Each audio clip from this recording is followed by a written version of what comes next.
Thank you to Chuck and to Natalie for inviting me, and for all of you in this group. This is my third year to be here, and I've learned a great deal from y'all. I've done a couple of those mentoring sessions, and it's silly that they call them mentoring, except that sometimes they work the other way and I get mentored, so it's still a good word for it, I suppose. That happened to me yesterday. I was getting mentored by some of you. So thank you also, Diane, for your story and for sharing with us. And I don't know that this was particularly planned, but that abstraction is part of what I'm going to try to get at for us today. A lot of us complain, or we notice that Christian film is often too preachy. It tries to put too much across. And it doesn't work well. It fails because of it. And I think for us to be able to take film and other art seriously, we need a philosophical and kind of theological basis for taking what makes film, which is primarily the visual, right? And then sound, but it's first visual. And if we don't have a good theology of the visual, of image, how are we ever going to make good films? How are we ever going to be able to make good paintings and such? So part of what I'm going to try to get at today is, why is it so significant to have to be led by the senses? So theology and film, a practice in listening. And that's another thing I really liked about your presentation, Diane, is that you went to artists and you just started listening to them. And that's really what we have to do with art in general, is to learn how to listen well. And here's a quote by C.S. Lewis that you've likely all seen before. "We sit down before the picture in order to have something done to us, not that we may do things with it. The first demand any work of art makes upon us is surrender. Look, listen, receive, get yourself out of the way." We've all had this experience of this surrender, a good story that carries us into new worlds, a photograph that captures us and somehow doesn't allow us to look away, a piece of music that gives us emotions we didn't know we had, or combines emotions we didn't know could be harmonious. Christians, however, and particularly Protestants, have been taught that surrender to art is dangerous. It's risky to surrender ourselves to the whim of artists' self-expression. What if they take us places we shouldn't go? After calling us to surrender, Lewis adds this thought in parentheses: "There is no good asking first whether the work before you deserves such a surrender, for until you have surrendered, you cannot possibly find out." So much of the discussion about art and faith has centered on what is safe. We have focused on how to be discerning, to know what is morally good or morally bad, so we are not infected by evil. But Lewis says discernment can't come first. Why? Why must we surrender our sensibilities, our feelings, before we discern with our minds? Simply put, thinking is not what makes us most human. It's what we love and desire that gets closest to what it means to be human. And since art pushes into the depths of being human, it aims at our hearts, not just our minds. In his book, You Are What You Love, Jamie Smith argues that we are not primarily thinking persons, we are primarily lovers. We are primarily beings who desire, who long for things. And this is where art meets us. Art wants us to desire. It invites that most essential element of being human to come alive, to love this character in a story, or this leaf in a photograph, or this harmony in a song. And through loving these particulars, our hearts are trained to love well, to be open to a great big, vibrant world where, if we're not careful, the same thing will happen to us that happened to Lewis. We may find we come to love God, that we love the force behind all of that life and design and movement and grace. And this is why Lewis encourages us to surrender, because ultimately God is bigger and greater and more real than any of the dangers. And Lewis trusts that God is at work in the world. Now, if Smith and Lewis are correct, we are not primarily thinking beings, but beings who desire and feel, then we need a different understanding of how we come to know truth. We need what philosopher Esther Meek calls epistemological therapy. Now, epistemology is a big word that just means the study of how we come to know. And for about 400 years, there has been operating in Western culture an assumption that our primary way of knowing is thinking. So Rene Descartes up there in the top right, he wrote in 1637, "I think, therefore I am." And this phrase has reverberated throughout the history of philosophy. We have come to assume that our ability to be rational is what sets us apart from animals. And the longer we've thought that way, the more we have questioned other ways of knowing. Feelings are simply instinct, responses. They're wild and uncontrollable. And artists are all about their feelings, so artists are questionable, wild, and out of control. As a side note, somewhat, women have also been associated more with feelings than when thinking. And so their epistemology, their way of knowing the world, has been similarly called into question. Esther Meek, Jamie Smith, many others, though, critique this epistemology. They suggest we come to know the world by feeling our way through it. Let me see where I am on my slides here. Oh, sorry about that. There we go. That we by feeling our way through it. Meek explains with the example of a newborn who does very little thinking and yet comes to know the presence of her parents. She feels belonging, and it is in fact this feeling of belonging that allows for the development of rational thought. So the feeling is primary and the rational thought is secondary.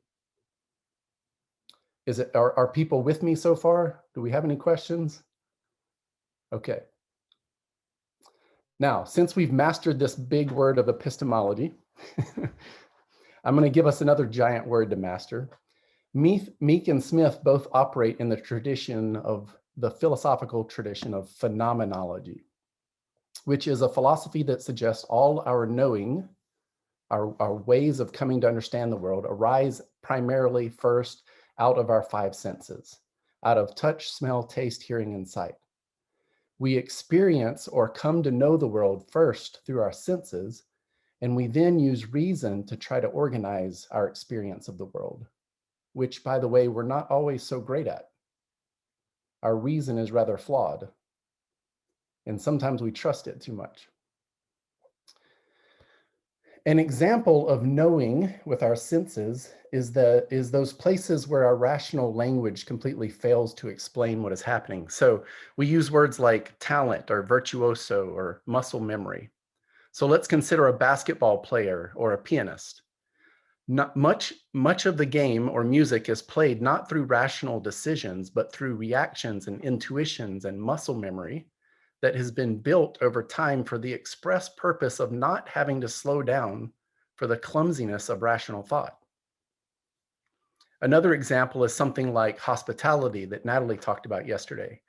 We can rationally name aspects of hospitality, but hospitality is created not in our minds, in our rationality, but in the feeling that a host is able to impart and the guest is able to receive. Hospitality is something we sense, both in the giving and the receiving. And there's a important theological significance to that receiving in particular, because underlying Meek and Smith's understanding of the world is the very Calvinist belief that the world is a gift from God, and we must receive it before we respond to it. When we prioritize our thinking, it puts us and our abilities at the center of the universe. It gives us control, and that's why we like it so much. But Meek and Smith and Lewis put us in our proper place, that of humbly receiving first, and only then responding. So that was a whole lot of big rational thought words to explain that we're not primarily thinking beings, hopefully in about 8 minutes.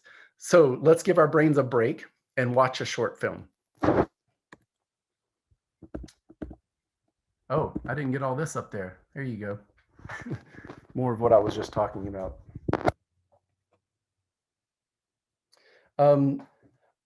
So we're not just thinking beings, and she's offering us hospitality here. This was when she taught at our school for Arts Week at DTS. She was a lovely, lovely person to be around. So we're going to watch this film, and you should have, if you look in your chat box, you should have a link for a like. And a like is a Pixar short, and I love Pixar shorts. Most of them don't have any dialogue, no words. So Protestants wouldn't be able to make them because we only like to use words in film and explain to everybody what they need to understand. Most of them don't have dialogue because they're really each a little experiment to see how much the filmmakers can cause us to feel with the things that film is really about. First, image, and second, sound. So what I would like you to do as you watch this little short is to first just let it wash over you. Let's trust Lewis a little bit and just surrender to it. And as it washes over you, if your focus lands anywhere, let it land on the way the filmmakers use color and sound. That's it, just color and sound. Don't worry about explaining it, just feel it. So we're gonna have this link because it works better to watch it in Vimeo yourself. So click on it, watch it outside of Zoom, and then after 7 minutes, when it's over, come back to Zoom and we'll restart. Okay, so Esther Meek talks about this epistemology as the difference between knowledge as information versus loving to know. And that's the name of this big book, this big philosophical book she wrote, Loving to Know, if you really want to dig deep into it. If the world is gifting itself to us, how then should we respond? What is our responsibility to gift? First, I would say we need to prioritize our ability to receive, to listen to the world by training our senses well, which isn't something you've likely ever heard in church before. How to train your senses to listen well. Meek recommends we develop what she calls a covenantal epistemology. She says the best way to know a thing, whether it is a language or a book or a scientific field of study, is to treat the process of coming to know as you would a relationship.